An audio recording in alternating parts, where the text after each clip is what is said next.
The problem of alcoholism. In the summer of 1933, Bill Wilson was placed in the town's hospital by Dr. Silkworth to dry out from alcoholism. After he had been in there for a few days, his mind cleared up enough to sit down, and the doctor began to explain to him his ideas about this thing called alcoholism. Doctor's opinion, step 1, the problem. He said, I do not believe that alcoholism is a matter of willpower. I do not believe it is a matter of moral character. I don't think sin has got anything to do with it. I believe people like you are suffering from an illness, and that it seems to be a very peculiar illness. It is a twofold illness. It is an illness of the body as well as the mind. You've become absolutely physically allergic to alcohol. It seems to me as though any time you put any alcohol whatsoever into your system, it develops into an actual physical craving, which makes it virtually impossible for you to stop drinking once you have started. Because of that allergy, which produces that physical craving, you'll never be able to safely drink alcohol again. You have also developed what we refer to as an obsession of the mind. An obsession of the mind is an idea that overcomes all other ideas to the contrary. He continued, it really doesn't make any difference how badly you want to stop drinking, because from time to time, your obsession of the mind to drink will be so strong that it will overcome any ideas not to drink. Your mind will actually lead you into believing it's okay to take a drink. You'll take that drink, trigger the allergy, and you'll be unable to stop. You can't safely drink because of your body, can't stay sober because of your mind, and therefore you've become absolutely powerless over alcohol. Bill Wilson knew that in the summer of 1933, but knowing the problem didn't solve it, because shortly after that, his mind told him it was okay to drink. He took that drink, triggered the allergy, and drank for another year. The solution, the promise of a spiritual experience. Bill had an old drinking pal named Ebby Thatcher. Ebby came to visit Bill one day, and Bill was excited for them to drink together that afternoon. Bill was shocked and surprised when his old friend refused his offer of alcohol. Bill knew about Ebby's drinking, and in fact had always said, if I ever get as bad as Ebby Thatcher, I'm going to quit drinking. And now, here was Ebby claiming that he hadn't had a drink in 2 months. Ebby told him, people like you and I, who have become absolutely powerless over alcohol, if we are going to recover from that condition, are going to need the aid of a power greater than ourselves. I've been attending meetings with a group of people called the Oxford Group, and they told me if I could have a spiritual experience, during that experience I would be able to find that power, and I would be able to recover from alcoholism. They have given me a practical program of action, which later became the 12 steps. They guaranteed me if I would follow their program of action, 1, I would have a spiritual experience, 2, I would find that power greater than myself, 3, I would be able to recover from alcoholism. This made a great impression on Bill, and he was eager to try it. Bill needed to know 3 important things. 1, he had to know the problem. Dr. Silkworth gave him that. 2, he had to know the solution, the willingness to believe in God. 3, and the program of action. That originally came from Ebby as the Oxford Group. Bill's story, Big Book, page 12, quote, it was only a matter of being willing to believe in a power greater than myself. Nothing more was required of me to make my beginning, unquote. Only then was Bill able to begin the process of recovery from his obsession to drink. Despite his being now aware of the solution, the Big Book tells us that he ended up in the hospital again due to drinking, and during that last episode had a spiritual experience significant enough to stop him from the desire to consume alcohol.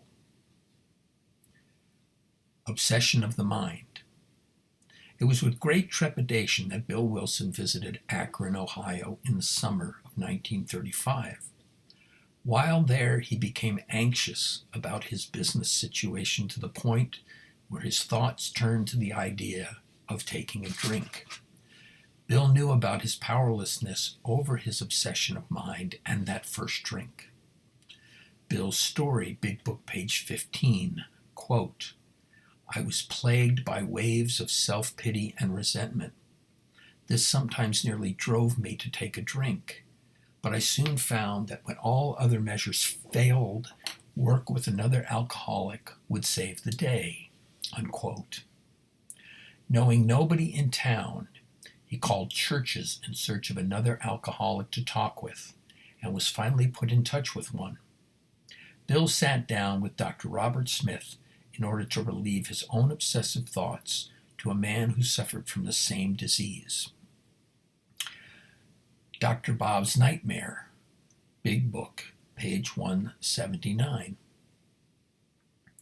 Quote, "It was the day before Mother's Day, and I had come home plastered, carrying a big potted plant which I set down on the table, and forthwith went upstairs, passed out.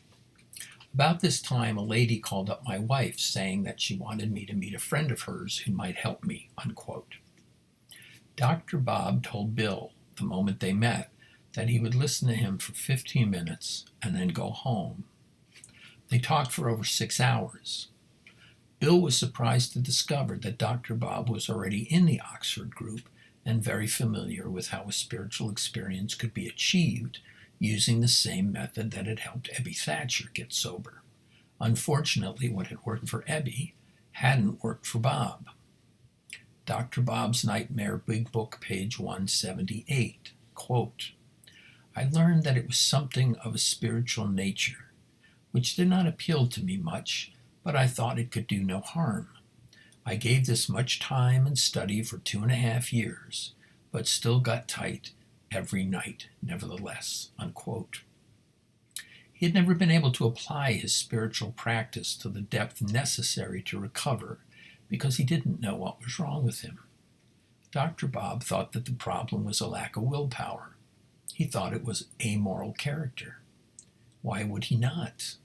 Everyone had told him that before he met Bill and learned about the twofold nature of alcoholism being a physical illness brought on by his body's allergic reaction to alcohol, which then set up the craving that manifested in his obsession of mind to continue drinking, even though he desperately wanted to stop. His obsession of mind to continue drinking had nothing to do with a lack of willpower or amoral character. Bill told him, quote, "When I'm sober, I have these thoughts that I want to drink all of the time. It's always on my mind. And Dr. Silkworth has told me that's the obsession of mind that would obsess for the overwhelming desire to drink." Dr. Bob replied, quote, "I have those same kinds of thoughts," unquote. However, even armed with this new information, Bob was only able to stay sober for 3 weeks after talking with Bill. He went on a bender during an out-of-town business trip, and despite being blackout drunk, he somehow traveled back in the direction of his city and awakened in the home of a friend a few towns away. Bob had one more drink the next morning in order to perform an operation on a patient. It was his last one. That was June 10th, 1935. Dr. Bob's Nightmare, Big Book, page 180, quote, "What did this man, Bill, say to me that was different from what others had done? It must be remembered that I had read a great deal and talked to everyone who knew or thought they knew anything about the subject of alcoholism. But this was a man who had been cured by the spiritual approach. He gave me information about the subject of alcoholism, which was undoubtedly helpful.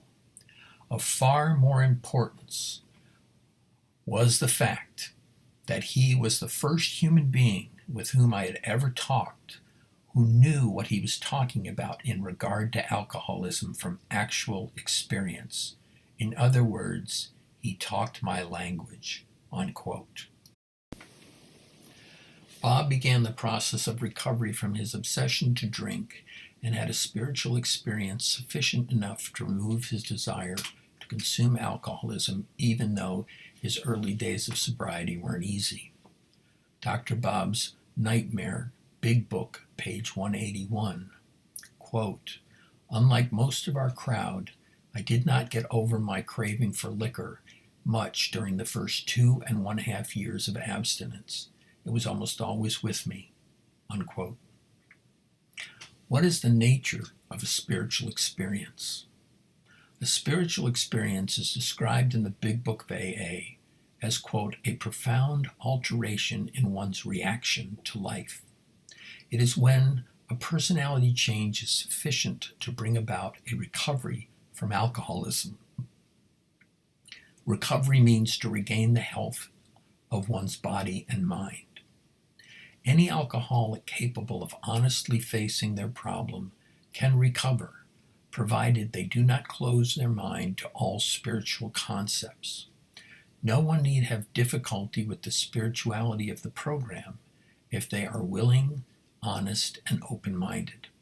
These are essential to recovery, unquote.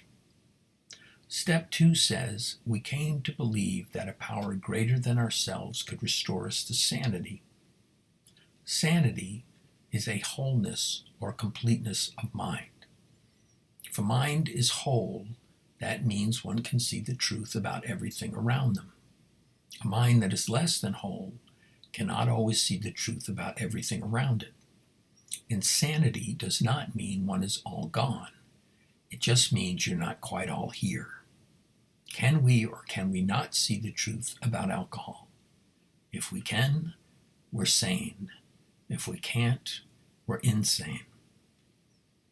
An obsession is an idea that is so strong it can make one believe something that's not true. For the alcoholic, the real problem centers in their mind telling them they can drink rather than listening to their body that ensures they can't. Another definition of insanity is the lack of proportion of the ability to think straight. Step 1 asks us to put aside our fixed ideas that have kept us from growing spiritually. Step 2 gives us hope that we may believe change is possible. Step 3, what is meant by a power greater than oneself? God. Many people who have had a hard time with religion are in for one hell of a dilemma when first arriving in AA. Bill Wilson understood this and possibly said, quote, "Sooner or later, these new folks are going to be asked to make a decision about God, and they're not going to be able to make that decision based upon old ideas. They need some new information about God, where they might be able to discuss some old ideas, pick up some new ones, and then they'll be able to make a decision about this God thing," unquote. So he wrote the Big Book chapter called We Agnostics. It is a place where a reader might read, question, and get some new ideas, emotions, and attitudes around this greater power. And that whenever God is mentioned in the context of Alcoholics Anonymous, it means the understanding of a God of one's own understanding. How do we find God, that power greater than ourselves? A power greater than ourselves either exists or it doesn't. We can decide if we wish to choose to believe in it. We can decide what form or manner we choose it to take. We Agnostics, Big Book, page 45, quote, "Lack of power, that was our dilemma. We had to find a power by which we could live, and it had to be a power greater than ourselves. But where and how were we to find this power? This is exactly what this book is about. Its main objective is to enable you to find a power greater than yourself, which will solve your problem. Unquote. We agnostics, Big Book, page 46, quote, as soon as we admitted the possible existence of a power greater than ourselves, we began to be possessed of a new sense of purpose and direction, provided we took other simple steps. We found that this power does not make too hard a term with those who seek it, unquote. All that step 2 asks is, can you believe in the possibility of a power greater than oneself? It doesn't say that we have to have any idea or concept of what that power could be. Just, is it a possibility? Step 3 asks if we can conceive of a power greater than ourselves that we can trust enough, that we're able to be open-minded and honest about how we think about who we imagine ourselves to be. Because the main objective of AA is to help one find a higher power that will solve our problems, and we believe that those problems are of our own making. Steps 1, 2, and 3 help prepare us for the new ideas that each of us has shortcomings based upon misunderstood interpretations of ourselves. The truth is that we will never be able to overcome our old perceptions and behaviors without the help of a power greater than ourselves. It is our obsessive mind that seeks to control something which is beyond our control by believing falsehoods. Whether it's the addiction to alcohol or the addiction to resentments and self-pity, a life run on self-will can hardly be a success. The Big Book tells us it is in the seeking and not the finding that is the way to a spiritual experience.